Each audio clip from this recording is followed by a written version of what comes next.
माता की, भारत माता की।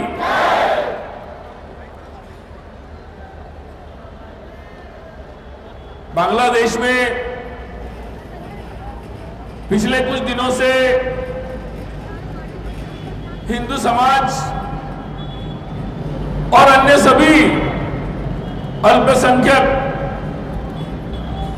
बौद्ध, सिख, जैन सभी लोगों पर भयंकर ऐसे अत्याचार हो रहे हैं। जब वो अत्याचार के चित्र आ रहे थे तो समझ में नहीं आ रहा था कि ये चित्र नए हैं या पुराने किसी मुगल काल के शासन के हैं। बहुत ही विचित्र और बहुत ही भयंकर ऐसे अत्याचार के चित्र सामने आ रहे थे। प्रारंभ में सभी लोगों को बहुत दुख हो रहा था कि हमारे पड़ोस में ही बांग्लादेश में राजनीतिक उठापटक के बीच में धीरे धीरे उनके अपने राजनीतिक शासन के खिलाफ जो आक्रोश था वो हिंदू समाज के खिलाफ आक्रोश दिखने लगा।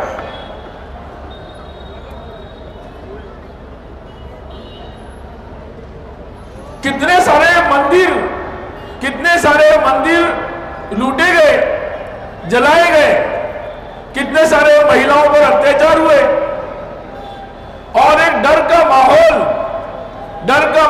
पूरे अल्पसंख्यक हिंदू समाज और अल्पसंख्यक समाज में उत्पन्न किया गया। लेकिन हम लोग दुखी सब लोग हैं कि ये क्या हो रहा है, ये क्यों हो रहा है। लेकिन आवश्यकता यह है कि केवल दुख से नहीं चलेगा। सारे हिंदू समाज को, भारत के सभी लोगों को गुस्सा आना चाहिए, इस बात पर गुस्सा आना चाहिए। और वो गुस्सा तब आता है, दुख तब होता है जब हम उनको अपना मानते हैं। मुझे लगता है कि मैं यहां से कहना चाहता हूं कि भारत का जो हिंदू समाज है वो केवल भारत के हिंदुओं को नहीं, बांग्लादेश के, पाकिस्तान के, अफगानिस्तान के जहां भी हिंदू रहते हैं उनको अपना मानता है, अपने हिंदू मानता है। और जब हम उनको अपना मानते हैं तो अपनों के लिए दुख तो किया जाता है, लेकिन दुख से आगे बढ़कर जब अत्याचार बढ़ते हैं तो गुस्सा भी आना जरूरी है। और मुझे लगता है इस सभा में वो लोग आए हैं जिनको इस घटना से गुस्सा आया है। मैं आपसे पूछना चाहता हूं, क्या आपको केवल दुख हुआ या गुस्सा? ये गुस्सा केवल हम तक सीमित नहीं रहना चाहिए।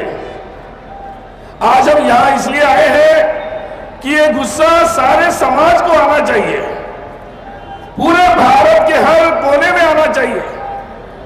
और ये गुस्सा केवल एक किसी जाति से आकर नहीं होगा। हिंदू समाज में सभी को ये गुस्सा आना चाहिए। आप किस जाति से, कोई फर्क नहीं पड़ता। आप सिख है, आप बुद्ध है, आप जैन है, कोई फर्क नहीं पड़ता। क्योंकि हम सब जो इस मिट्टी से जुड़े हैं वो लोग उन सभी पर आक्रमण करना चाहते हैं, वो उन सभी को उखाड़ना चाहते हैं।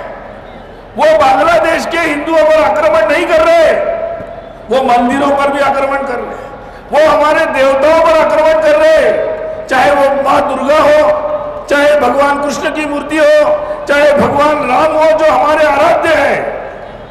उन सभी मंदिरों पर वो उनके लिए मूर्तियां होगी, लेकिन हमारे लिए वो मूर्तियां नहीं, हमारे लिए वो भगवान है, हमारे प्राणों से भी प्रिय भगवान है। और इसलिए ऐसा आक्रमण वो केवल बांग्लादेश के हिंदुओं पर या बांग्लादेश के मंदिरों पर नहीं है, वो केवल इस्कॉन के मंदिर पर नहीं है। वो उनका जो सपना है, जो लोग ये आक्रमण कर रहे हैं, उनका सपना इस दुनिया से हिंदू शक्ति को, सनातन शक्ति को उखाड़ना चाहते हैं। ये उनका मिशन नया नहीं है, ये उनका मिशन पुराना चल रहा है। 1947 के पहले पूरे देश में ऐसा ही हुआ था। हमें भूलना नहीं चाहिए कई बार हम लोग भूल जाते हैं बहुत सारी बातें। हमारे देश में ऐसे नेता भी हैं, हमारे देश में ऐसे लोग भी हैं सार्वजनिक जीवन में जो हमेशा हमें बोलते हैं कि भूल जाओ, भूल जाइए, भूल जाइए। भाई हम तो भूलना चाहते हैं, हम भूलना चाहते हैं। जब भी हम कभी भूलना चाहते हैं तो कोई आतंकवाद की घटना होती है, जब भी हम भूलना चाहते हैं तो कोई गाय को काटता है, जब भी हम भूलना चाहते हैं कोई कश्मीर में आतंक कर देता है, जब भी हम भूलना चाहते हैं बांग्लादेश, हमारे भारत की सीमा पर बांग्लादेश के अवैध घुसपैठी आ जाते हैं, जब भी हम भूलना चाहते हैं हमारे ही शहर में रहकर वो देश विरोधी काम करते हैं। और इसलिए हम भूल नहीं सकते। जब कभी हम भूलना चाहते हैं पाकिस्तान के मंदिरों में ऐसी घटना होती है, जब हम भूलना चाहते हैं तो अफगानिस्तान के गुरुद्वारों पर हमला होता है, वहां के हमारे सिख बंधुओं को पवित्र गुरु ग्रंथ के साथ भारत में सम्मानपूर्वक लाने का काम हमें करना पड़ता है। जब भी हम भूलना चाहते हैं तो बांग्लादेश में 47 हुआ, हम भूल रहे थे, लेकिन फिर 71 में फिर से वो घटना दोहराई गई थी। फिर से 1971 में फिर से वो अत्याचार हुए थे। उस समय भी हमें गुस्सा आया, हम सहन नहीं कर पाए, सोचा कि वो शक्तियां कमजोर हो जाएगी। लेकिन इतने वर्ष बीत गए, हमें ये समझने की जरूरत है, इतने वर्ष बीतने के बाद भी ऐसा लगा था कि बांग्लादेश में कट्टरपंथी शक्तियां कम हुई है और जो देश भारत के साथ दोस्ती रखने वाली, हिंदुओं के साथ जीने वाली, बांग्ला भाषा के नाम पर सभी को अपना भाई बहन मानने वाली शक्तियां बढ़ गई है। कुछ समय के लिए ऐसा दृश्य भी था, लगा था कि बांग्लादेश में दुर्गा पूजा बढ़ गई है, बहुत सारे लोग आ रहे, लेकिन ये सच नहीं था, ये ऊपर ऊपर की कहानी थी। और इस बार वो सच सामने आ गया कि ये ऊपर ऊपर का है, अंदर से वो कट्टरपंथी शक्तियां हमारे पड़ोस में बांग्लादेश में आज भी जीवित है। और उन्होंने ये खेल खेला है, लेकिन उन्होंने ये खेल खेला है, उन्हें ये ध्यान रखना चाहिए कि भारत के सारे हिंदू, पूरा भारत उनके साथ है। आज मुझे लगता है हम सब लोग यहाँ इस सभा में आए हैं और ये हम देश भर में, आज यहाँ नहीं हो रहा है, आज दिल्ली में हुआ, आज कर्णावती में, अहमदाबाद में हुआ है, दक्षिण में भाग्यनगर हैदराबाद में हुआ है। देश के हर कोने में, हर गली में जैसे आप आए हैं, जगह जगह पर हिंदू समाज आगे आ रहा है। सारे हिंदू समाज, सभी लोग मिलकर एक साथ आ रहे हैं, ये आवाज बन रही है। अगर मैं कहना चाहता हूं बांग्लादेश के सरकार से कि इस आवाज को कमजोर न समझे, इस आवाज को कोई हल्के में ना ले। ये बात भी हमें समझनी पड़ेगी कि बांग्लादेश में आज जो उन्होंने एक टेम्पररी, तत्काल एक सरकार बनाई है, जो सरकार हिंदुओं पर होने वाले अत्याचार को रोक नहीं पाई है। जो उस देश के प्रधानमंत्री हैं वो तो नोबेल शांति पुरस्कार उनके पास है। दुनिया में शांति फैलाने के लिए जिनको ये पुरस्कार दिया जाता है, ऐसे वो है। लेकिन आज ही हमारे भारत में जो नोबेल पुरस्कार जिनको शांति का दिया गया, कैलाश सत्यार्थी जी, उन्होंने भी एक वक्तव्य दिया है और उन्होंने अपने शांति पुरस्कार वाले यूनुस भाई को बताया कि भाई शांति पुरस्कार तुमने भी लिया, मैंने भी लिया, लेकिन तुम क्या कर रहे हो? मुझे लगता है आज दुनिया भर से ऐसी आवाजें आने लगी हैं। हम जितने जितने आवाजें उठाएंगे, दुनिया भर के लोगों को ये बात समझ में आएगी। क्योंकि आपको एक बात मैं बताना चाहता हूं, जिस दिन यूनुस जी ने शपथ ली, उस दिन दुनिया भर के 92 नोबेल पुरस्कार वालों ने उनको तुरंत बधाई दी, जैसे कि वो प्रतीक्षा कर रहे थे कि अराजक होगा, हिंदुओं पर अत्याचार होगा और उसके बाद हमारे यूनुस भाई आएंगे। और वो तैयारी बैठे थे, तुरंत आया। और बड़े बड़े विश्व के नेता, ऐसे 197 इतने नेताओं ने उनको तुरंत सपोर्ट किया है, उनको बधाई दी है। मैं उन लोगों को भी बताना चाहता हूं, इतनी जल्दी मत करो बधाई देने में। क्योंकि जो हिंदुओं के साथ अत्याचार करेगा, जो हिंदुओं के साथ अन्याय करेगा, उसका वो इसको हम सहन नहीं कर सकते, इसको सहन नहीं किया जा सकता। और इसीलिए ये आक्रोश, ये गुस्सा दिखाना जरूरी है। ये एक दिन दिखाने से नहीं होगा, ये धारा चलनी चाहिए, परिणाम होगा, निश्चित होगा। अब इस भारत के आवाज को कोई दबा नहीं सकता, कोई अनसुना नहीं कर सकता, हर एक को सुनना पड़ेगा। और इसलिए ये जोर की आवाज बहुत जरूरी है। ये जोर की आवाज इतनी होनी चाहिए कि पूरी दुनिया सुने। दुनिया में अगर कोई ऐसी शक्ति है जो इस अराजक को अप्रत्यक्ष रूप से सपोर्ट कर रही है, तो वो भी समझ जाए, और जो लोग शांत बैठे हैं वो लोग भी जग जाए कि भाई दुनिया में, भारत के पड़ोस में ऐसी शक्ति नहीं रह सकती। और इसलिए ये मुद्दा हमारे लिए बहुत महत्वपूर्ण है। अगर हमने आज इसको चलने दिया, आज अगर इसको चलने दिया, ज्यादा समय ऐसे ही चलता रहा, तो बहुत लोगों की हिम्मत बढ़ेगी, बहुत लोगों की हिम्मत बढ़ेगी, और बहुत लोगों को लगेगा कि भारत के हिंदुओं को कोई फर्क नहीं पड़ता, हम आसपास के हिंदुओं पर कितना भी अत्याचार कर ले, इन्हें फर्क नहीं पड़ता। मुझे लगता है कोई माफ करे न करे, हमारी आने वाली पीढ़ियां हमें माफ नहीं करेगी। हमारे आने वाली पीढ़ियां पूछेगी हमें कि क्योंकि जब भारत का विभाजन हुआ, शायद हम उस पार्टीशन को रोक नहीं पाए, लेकिन उसके बाद अब देश में किसी भी ऐसी प्रकार की, हमारे आसपास में कोई ऐसी शक्तियों को हम पनपने नहीं देना चाहते, और इसे बिल्कुल सहन नहीं करना चाहिए। अगर सहन करने की आदत से निकलेंगे नहीं, तो फिर ये शक्तियां बढ़ेगी। आज इसलिए इस बात को पूरी तरह समझना आवश्यक है। एक तरीके से ये हम लोगों के लिए, इस जनरेशन के लिए, हमारी इस पीढ़ी के लिए, इस समय के लिए, इस मोड़ पर हमारे लिए एक महत्वपूर्ण एक चैलेंज, एक चुनौती हमारे लिए आई है। और इस चुनौती को हम लोगों को स्वीकार करना जरूरी है कि हम लोगों का संघर्ष एक रैली तक सीमित नहीं रहेगा, हमारा संघर्ष जारी रहेगा, हर तरीके से जारी रहेगा, जब तक बांग्लादेश के एक एक हिंदुओं को, जैनों को, बुद्धों को, सभी को न्याय नहीं मिलता, तब तक ये संघर्ष जारी रखना पड़ेगा। ये शुरुआत है, ये शुरुआत है। और मैं आप लोगों से कहना चाहता हूं कि हम लोगों को इसके लिए संकल्प करना चाहिए कि हाँ, हम तैयार है कि दुनिया में कहीं भी अगर हिंदुओं पर इस प्रकार के अत्याचार का कोई सोचता भी है, तो भारत का हिंदू उसके विरोध में खड़ा है, उसकी आवाज बुलंद है, वो एक है, वो एक साथ है। और भारत माता की जो जयकार है, उसको अगर हम वो गूंजती तब है जब हम एक हैं, और भारत माता की जय जयकार की आवाज तब गूंजेगी जब हम सब एक हैं। और इसीलिए आज ये बात निश्चित है कि भारत सरकार और ज्यादा ठोस प्रयास करे। आज भारत के विदेश मंत्री बांग्लादेश गए हैं, आशा है कि बातचीत से कुछ बात निकले, ना निकले तो और भी उपायों को करना पड़ेगा।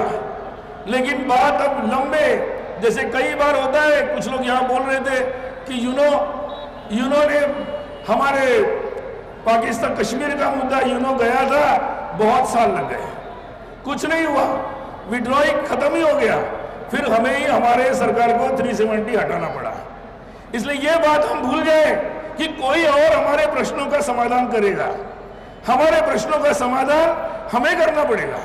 और उसके लिए हम एक साथ आकर इसको समझकर, जब समय आता है, क्योंकि हर समय ऐसी बात नहीं आती, जब समय आता है तब एक साथ खड़े होकर उस अवसर पर अपने शक्ति का प्रदर्शन करना, अपनी आवाज को बुलंद करना जरूरी है। और इसलिए आज ये जो बांग्लादेश की शक्तियां हैं, ये ऐसे ही काम नहीं कर रही। दुनिया में ऐसी कुछ शक्तियां हैं, दुनिया में ऐसी कुछ शक्तियां हैं जो दुनिया भर में ऐसे उथल पुथल करना चाहती है, जिनका उद्देश्य बांग्लादेश में नहीं, भारत में उथल पुथल करना है। वो हमारी हर बात में दखल देते हैं, हमारे यहाँ झगड़े लगाना चाहते हैं। ये वही शक्तियां हैं जो हमारे पड़ोसी बांग्लादेश में भी ये घटनाक्रम को चला रही है। उन्हें भी पहचानने की जरूरत है और उन्हें भी एक्सपोज करने की जरूरत है आज, और उन्हें भी ये बताना आवश्यक है कि हमारे देश में हमारे हिंदुओं के साथ और हमारे पड़ोस में भी हिंदुओं के साथ ये दखलंदाजी बंद करो, ये बंद करो इसको। ये हम लोगों की बुलंद आवाज आज पूरे दुनिया में गूंजना आवश्यक है। जैसे जैसे आज बांग्लादेश की परिस्थिति ये हुई है कि वहाँ पर कोई है जिन्होंने वहाँ के प्रशासन पर अपने हाथ जमाए हैं, कोई है जमाते जैसे लोग जिन्होंने वहाँ पर अलग अलग प्रकार से प्रशासन पर अपनी ताकत जमाई है, कुछ लोग हैं कि जिन्होंने अलग अलग प्रकार से लूटने के कार्यक्रमों में भाग ले रहे हैं। और इसीलिए आज ये आवश्यक है कि हम अपने सभी हिंदू और अल्पसंख्यक जो पीड़ित हो रहे बांग्लादेश में, उनके साथ जमकर खड़े रहे, पूरी ताकत के साथ खड़े रहे और हमारी पूरी शक्ति के साथ खड़े रहे। ये बात चलती नहीं रहनी चाहिए, ये निर्णायक रूप से इसका निर्णय होना चाहिए और अत्याचार तुरंत बंद होना चाहिए। आज इस्कॉन के मंदिर के स्वामी जी चिन्मय कृष्णदास महाराज, उनको आज बांग्लादेश की सरकार ने उनसे बातचीत करने की बजाय, उनकी मांगों को सुनने की बजाय उनको ही जेल में डाल दिया है। उनको ही जेल में नहीं डाला, उनके बातचीत करने वाले जो गए थे उनको भी जेल में डाला। उनके वकील जो बचाने गए उनके साथ भी प्रताड़ना हुई है। और इसलिए ये लोग केवल संवैधानिक तरीके से बात नहीं कर रहे हैं, अत्याचार की सीमाएं लांघ रहे हैं। ये बहुत अच्छी बात है। इस बार बांग्लादेश के हिंदुओं ने हम सब लोगों को एक बहुत प्रेरक बात बताई है, वो ये है, उन्होंने ये तय किया बांग्लादेश के हिंदुओं ने कि हम यहां से भागेंगे नहीं, हम यहां से भागेंगे, हम यहां से भागेंगे। उन्होंने तय किया और इसीलिए जहां भयंकर अत्याचार हो रहे थे, मतलब कोई सहारा ही नहीं था, लेकिन वहां उनका सहारा एक ही सहारा बना कि हम अकेले अकेले अकेले हैं, हम अकेले अकेले अकेले हैं, लेकिन अगर एक साथ है तो हम आवाज उठा सकते हैं। और आप लोग देख रहे एक भयंकर ऐसी विपरीत परिस्थिति में भी बांग्लादेश के हिंदुओं ने आवाज उठाई है। जगह जगह उनके हर जगह पर वो कम संख्या में होंगे लेकिन बड़े जोश के साथ एकत्रित आ रहे हैं। उनके ऊपर थ्रेट है, डर है, मौत का डर है, लूटने का डर है, महिलाओं पर अत्याचार का डर है, लेकिन उस सब डर को भुलाकर, क्योंकि उन्हें पता लग गया जो डर गया वो मर गया, जो डर गया वो मर गया, और इसीलिए उन्होंने उस डर को निकाल दिया है। ये मुझे लगता है कि पूरे दुनिया के लिए एक बहुत बड़ी मिसाल, बहुत बड़ी मिसाल हमारे बांग्लादेश के हिंदुओं ने खड़ी कर दी है। और आज इसीलिए शांति से पूजा पाठ और हरे राम हरे कृष्ण करने वाले इस्कॉन के हमारे सन्यासी, हमारे साधु, वो सारे लोग भी रास्ते पर आए हैं। क्योंकि अगर हम समाज, हमारा धर्म, हमारी परंपरा, हमारी अस्मिता, हमारी सुरक्षा अगर होगी तो ये सब बचेगा। और इसलिए आज ये बहुत ही एक महत्वपूर्ण ऐसे पड़ाव पर हम लोग हैं। आज हम इस बात को निश्चय कर ले कि निश्चित रूप से बांग्लादेश के हिंदुओं के साथ न्याय होना चाहिए। वहाँ की सरकार ये सुनिश्चित करे कि उनके अत्याचार जो हो रहे हैं वो बंद हो, जो दोषी है उनको सजा निश्चित रूप से मिले। वैश्विक समुदाय भी ये ठान ले कि हमें ऐसी अन्यायकारी बांग्लादेश की सरकार के विरोध में खड़ा होना पड़ेगा, और जो अत्याचार हो रहा है उसको रोकने के लिए पूरे विश्व के शक्ति को खड़ा होना पड़ेगा आज। और निश्चित रूप से भारत सरकार को ये प्रयास भी करना जरूरी है कि वो भी विश्व के देशों से, ऐसे लोगों से बात करे और एक विश्व अभिमत जुटाए, ताकि सारे लोग मिलकर ये अत्याचार को तत्काल रूप से समाप्त करें। आज ये समय की आवश्यकता है और मुझे विश्वास है कि आज जो आवाज यहाँ हमने दिखाई है पूरे देश में उठ रही है। इसका परिणाम जरूर होगा और निश्चित रूप से हमें न्याय मिलेगा। मैं अंत में बस यही कहना चाह रहा हूं कि हम संकल्प को दोहराएं, हिंदू सारा एक है तो हम सब अच्छे से जा सकते हैं, हम लोग आगे जा सकते हैं। और इसलिए आज पुनः एक बार ये हुंकार की जरूरत है। भारत माता की, भारत माता की, भारत माता की जय श्री राम।